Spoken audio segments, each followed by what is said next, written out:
Assalamu alaikum students, your instructor Abdul Rafi here. In today's video, we'll talk about how students can perform better in their accounting exam, what common mistakes they can avoid to get better grades. So let's get started. This is what the training have told teachers and how a couple of points or some factors that I'm discussing in which students can perform better for the exam. So the first most important thing is for the accounting exam O Levels IGCSE that students should be using correct and acceptable terminologies. So in recent papers, the examiner is pointing out that students are using old terminologies which are not correct or not acceptable anymore. So you have to use correct and acceptable terminologies. Couple of examples for them will be that a lot of them still uses bad debts. Okay, a lot of students still use bad debts, so you have to avoid using that and start using irrecoverable debts word. So irrecoverable debts is the correct terminology as compared to bad debts. Bad debts is outdated and irrecoverable debts is acceptable. Similarly, the words like other payables, other receivables, complete reversal, you can also check with the syllabus PDF as well. The terminologies that are currently acceptable are there, that you have to use profit for the year word, business entity, and as I mentioned, complete reversal. Instead of using accrued expenses, prepaid expenses, instead of using accrued income, prepaid income, you should be using the words of other payables, other receivables. This is very important to understand. The next important thing to avoid in the accounting exam is the short forms. So a lot of students are using the abbreviations which are not allowed in the accounting exam. So one of the common is basically from the chapter of manufacturing account, that when they are doing manufacturing accounting, they use inventory of RM. So RM is not correct, and students are losing mark for the formats and this using the short forms. So this is not acceptable. Inventory of the RM. RM stands for raw materials. So better write down complete words that it is inventory of the raw materials. Okay, so this was not acceptable. You have to use the correct word, which is basically raw materials. Write down completely with the date as well. Another example that I would like to share is basically about a lot of students write down only BAL, balance brought down, short form for BAL. So that is also incorrect. You have to write down balance brought down. Okay, these are some small pointers that you should be implementing when you are practicing yearly past papers for the accounting exam, that will help you score more. And that is the reason why students are getting C grade, D grade, and all those lower grades and not the higher grades, A stars, A's, because of making silly mistakes or common mistakes in the exam, and that is why the threshold is low as well. Balance brought down, you have to use the complete word. Okay, balance brought down, write down complete. Similarly, in the partnership chapter also we have seen this. A lot of students make the same mistake all over the globe, that partnership as well, we are writing capital CAP and dot A, not writing down the so partner A and partner B. If you're writing down partner A, partner B, or capital account of capital CAP dot A and CAP dot B, that's also wrong. For practice purpose it's okay, but for the presentation and what you are showing to the examiner, your all workings and your workings, you have to be careful. You have to write down the complete name of the partner, whatever the partner name is. For example, capital account of Abdul and capital account of Rafi. Okay, so I'm taking the example of my name. Let's say these are two partners, so you have to write down complete names for them: capital account of Abdul and capital account of Rafi. So that's what the second point means about. Okay, you have to not allowed, short forms are not allowed, avoid using them as much as possible. The next point that we can talk about is basically students is about rounding off. Very important point here. Rounding off will be coming in the ratios topic, and you can say when you do the markup margin thing, or when you are calculating something which is coming in decimals, or when you have to round off something, you have to be careful. So let me give you example that rounding off, usually in the accounting exam, students, rounding off comes to 2 decimal places. So be careful about it, that 2 decimal places the rounding off will be coming for. So it's about, for example, you are doing the current ratio. If you have calculated current ratio, so first thing will be expressing in the correct form, right? So expressing in the 2 decimal places. In ratios, the examiner focuses that if it is like a current ratio, quick ratio, so you have to express in the correct form. Current ratio and quick ratio, they will be expressed, current ratio, acid test ratio, for example, n is to 1, so it can be 0.635 to 1, 1.79 ratio dot 1. So you have to be expressing in the correct terms. Where you have to express in percentages, you have to do that. Where you have to express in times, you have to write down the word of times. If you have to express in number of days, you have to write down the word of 70 days. It takes 70 days for the inventory turnover, or 5 times for the inventory turnover. How many days it take receivables to pay, how many days we take suppliers to pay. So the ratios need to be expressed in their correct forms, that is important. And then the rounding should also be correct. If the examiner is asking 2 decimal place, your mathematics should be 100% good with that. So for example, if the calculator is saying 2.837, or let's say 50.678 per 93 percentage, so you have to round it off to 2 decimal place, so that will be 50.68%. You have to be exactly good with your answers here. Okay, so you have to be good with the answers here, students. So 50.68 will be exactly to 2 decimal places. That will be the correct understanding here. Hope everyone got it about the rounding off, that it should be to correct decimal places. For example, if you write down the answer as 50.67 as well, or 50.69 as well, both of them in percentage form, both of them are wrong, and you would lose out the 1 mark. That is why it's important. That is why in the ratios exam, when the ratios topic comes, so that's where students are losing their marks, because they are not rounding off correctly to 2 decimal places. So you have to be careful, round off correctly so you get full marks. Otherwise, even if your working is correct and the answer is wrong, the examiner is focusing on that. The students will not get the marks, they will not be rewarded with the marks. Next is a tip. We can say it's a tip, or like a helpful point for the paper 1 MCQs as well, that I have written down. That in paper 1, in recent papers 2023, 2024, 2022, what's happening is basically there are some irrelevant information, some information which is not relevant to the question, and you just have to ignore them. So for paper 1 MCQs, a lot of questions, at least 5-6 questions out of the 35 MCQs in the O Levels IGCSE, they are giving some irrelevant information and something that you just have to skip, you have to ignore, you don't have to take into account when you are doing calculations, or when you are trying to find the correct MCQ option A, B, C, D from. Hope everyone is getting it and this is helpful. Any questions can be asked in the comment section as well. Next is very important about the dates.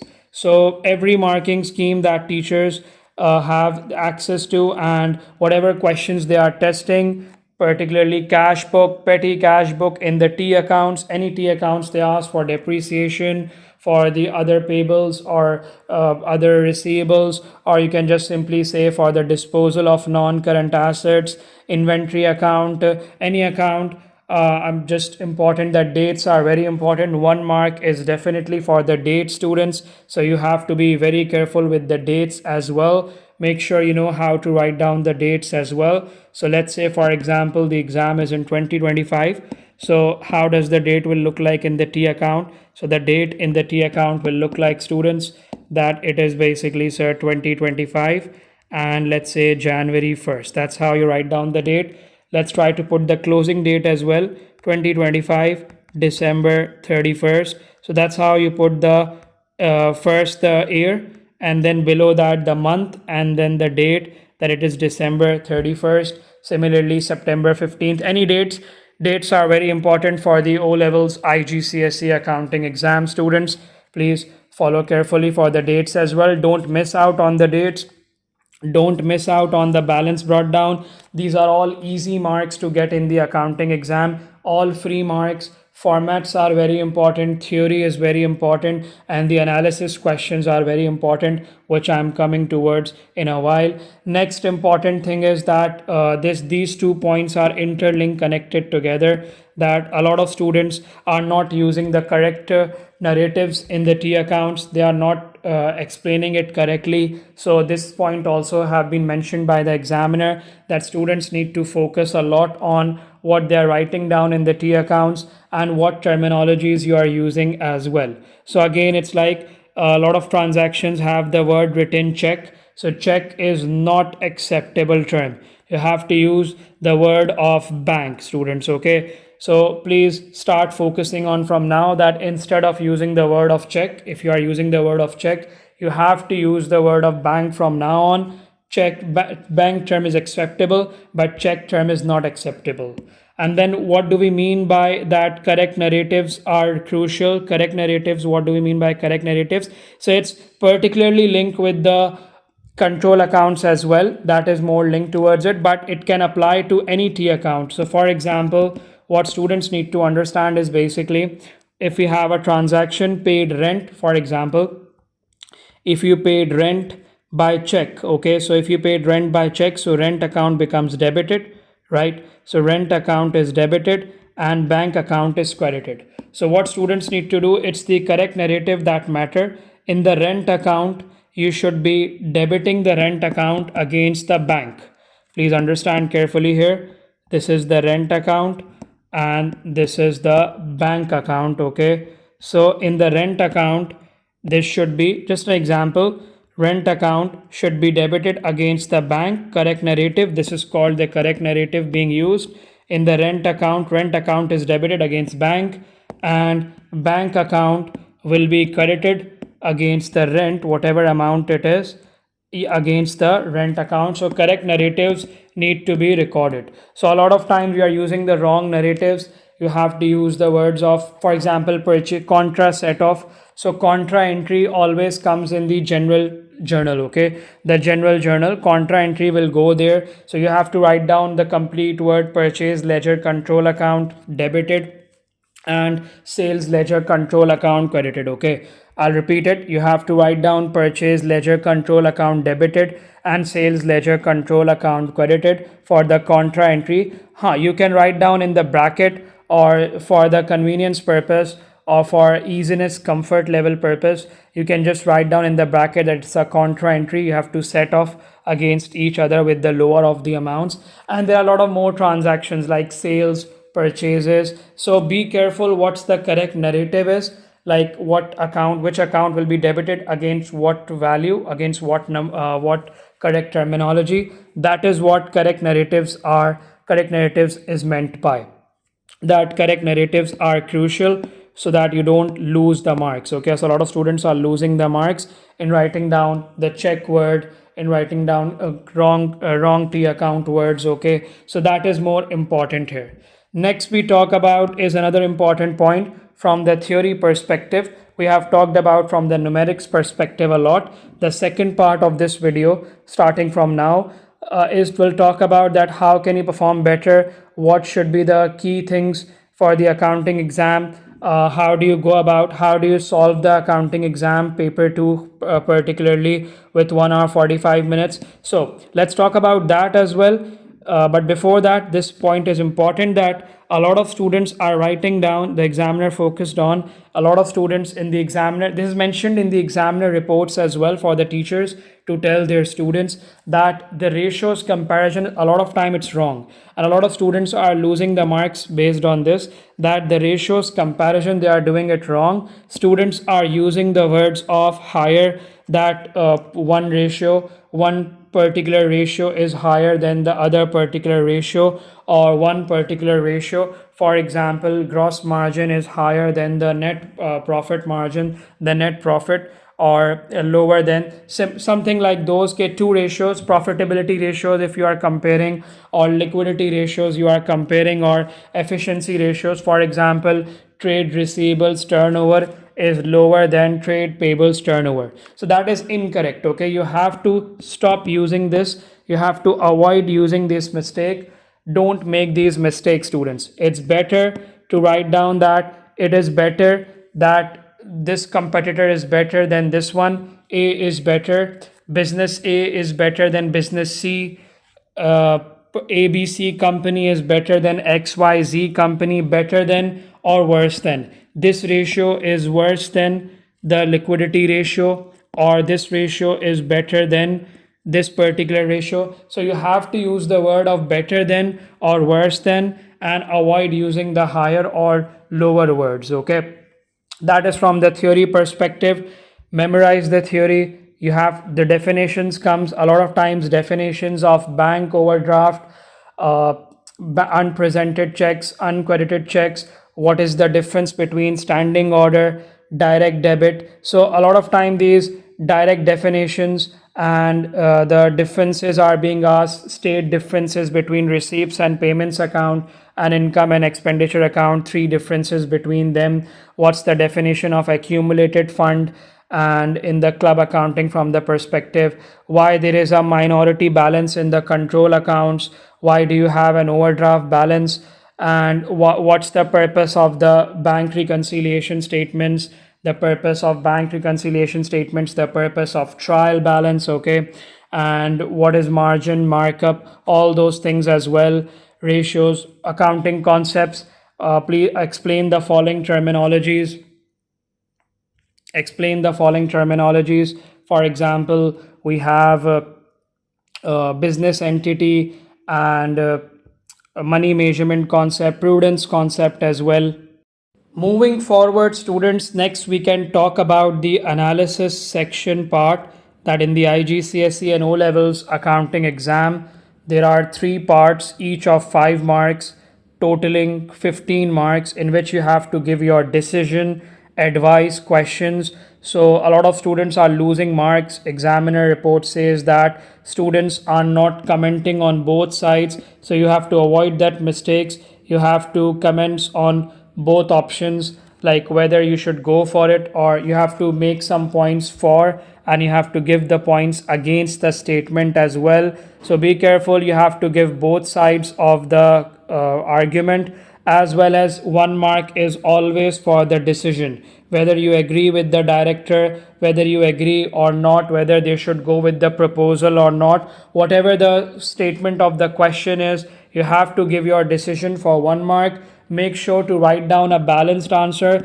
Usually at the IGCSE accounting exam, it's 2 plus 2 plus 1. So 2 marks for writing down in favor, or 2 marks for writing down the advantages. Similarly, 2 marks for writing down the disadvantages, explaining them, or 2 marks for writing against the statement, and 1 mark for decision. But in some cases, a lot of questions will be around the same mark, that you have to do both of them, 2 marks for advantages, 2 marks for disadvantages. But sometimes you can also go 3 plus 1 approach as well, if it is not mentioned in the question.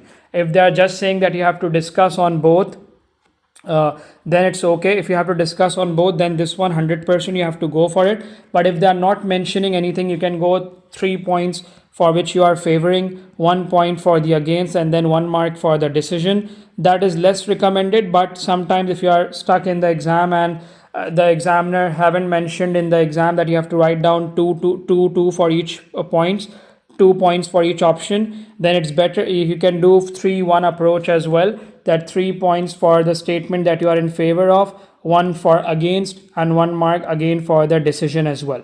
What's more important than this is basically that a lot of students need to understand that you have to avoid repetition statements. You cannot repeat your statements, okay, or similar words, you don't repeat that. And a lot of students are losing mark for writing down the contrasting points. Okay, so what is actually contrasting points? Let's discuss that as well, students. So I'll give you a couple of examples, and then you can have an idea what is contrasting points and why students are losing out marks in the analysis question. So for example, one of the advantage of a company is the company will offer limited liability. So if you are writing down that company in the advantages. If you're writing down in the advantages of a company, limited company, that the company offers limited liability, so you cannot write down that the disadvantage of a sole trader or partnership. The disadvantage of a sole trader or partnership is basically the owners does not have limited liability. Owners do not have limited liability. So that's basically a contrasting point. Okay, whatever the advantage of a company is definitely a disadvantage of the sole trader partnership. You cannot use the same thing. For example, we are talking about limited liability, same concept, same point. Limited liability is the same point, right? तो soul trader partnership का वो disadvantage है because soul trader partnership does not have limited liability and company limited companies will have limited liability. So if you are writing down advantages, for example, you write down, let's do it here, that if you are writing down limited liability as an advantage, you get the mark here. As advantage of the company, you get the mark here, but you won't get the mark if you're writing down the same thing in the same answer, in the same question later stage. You're writing down that there's a disadvantage for sole trader and partnership. For sole trader and partnership, if you're comparing with any of them and you're trying to write down the disadvantages for them, so you can't go against it. And similarly, for example, another example will be about partnership, that the benefit of the partnership is that losses are shared. So the benefit of partnership is that losses are shared, and the disadvantage or the drawback of partnership are that profits are shared. So these are also contrasting statements. You cannot write that, okay? So you can't go against it, that the losses are shared, that's an advantage of partnership, and the disadvantage of partnership is profits are shared. So that will not work it out, that will not work out. So that's the thing, okay? So that is another point, that students, you will get the mark here, but you won't get the second mark for this statement. So that was about the analysis part as well. Now some general tips for the students will be about how do you go for paper 2 in the accounting exam. So paper 2, so make sure, first thing is the time management is very important. You have 1 hour 45 minutes, students, so be careful about the time management. First 1 hour should be for the questions that you are good with, your strong topics. So try to make sure that whatever strong topics you have, whatever your favorite topics are, or whatever topics you have command, for example, errors and suspense usually comes a lot. Books of prime entry is 100% being tested question, whether it will be cash book, petty cash book, or purchases journal, sales journal. Some T accounts are coming very frequently. For example, inventory account, capital accounts are coming very frequently. Inventory, capital, irrecoverable debts, other payables, other receivables, those accrued rent and insurance and expenses account. Similarly, section number 5 plays a very important role, which is about sole trader, partnership, manufacturing, non-profit organizations, limited companies, incomplete records, ratios and their theory, ratios and its applications. Commenting on the ratios is very important. Recent past papers have seen inventory valuation questions coming as well. So make sure, students, you have completed all the topics with their respective formats. Focus on theory a lot, and good luck for the exam. How to complete in 1 hour 45 minutes with all the theory and numbers as well. Make sure to show all your workings properly with the correct terminologies. Thank you and have a great day.